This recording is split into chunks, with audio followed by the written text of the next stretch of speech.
Oh, tengok tu hujan. Oh, yeah. Siapa yang tak pernah servis kereta ni, korang cuba lah try. Baru tahu rasa minyak panas je ni. Okay guys, hari ni kita buat major service to Estima ni. Kita ambil tool dulu. Sini tempat minyak enjin dengan sini tempat ATF. So belah sini pula ada ATF filter. Ketat sikit, tak apa-apa biar nak jatuh terus dalam ni.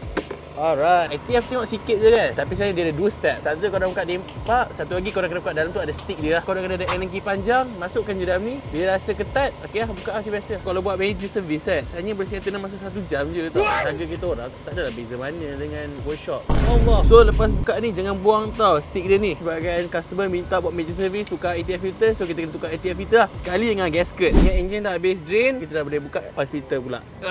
Kita dah loose, buka, tinggalkan je dalam ni. Dah habis drain, kita tutup balik lah. Sedikit bantua. Kalau korang dapat bocor ke apa kan, tukar washer terus. Jangan guna white tape yang macam korang guna untuk piping tu. Kita pasang drain plug, dah boleh pasang oil filter. Orang cakap bila tukar oil filter, korang letak minyak agak keliling o-ring ni. Tapi untuk Toyota tak perlu. Sebab Toyota punya dah ada grease dah. Masuk je guna tangan, pusing dulu. Then baru korang guna special tool untuk oil filter ni.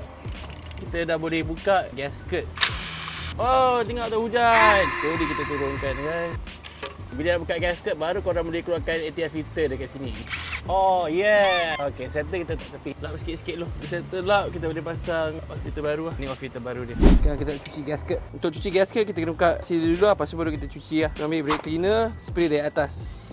Sekat gasket dia ada magnet tau. Magnet ni functional untuk ambil ni hakisan-hakisan daripada gear tu lah. So, jangan hilangkan magnet ni. Settle je cuci, kita pasang seal baru lah.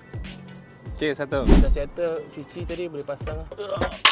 Kita masukkan balik drip ni. Dan last sekali kita masukkan drain plug. Settle je, kita dah boleh isi minyak. Untuk Estima kita akan guna 5W30 lah, 4.5 liter.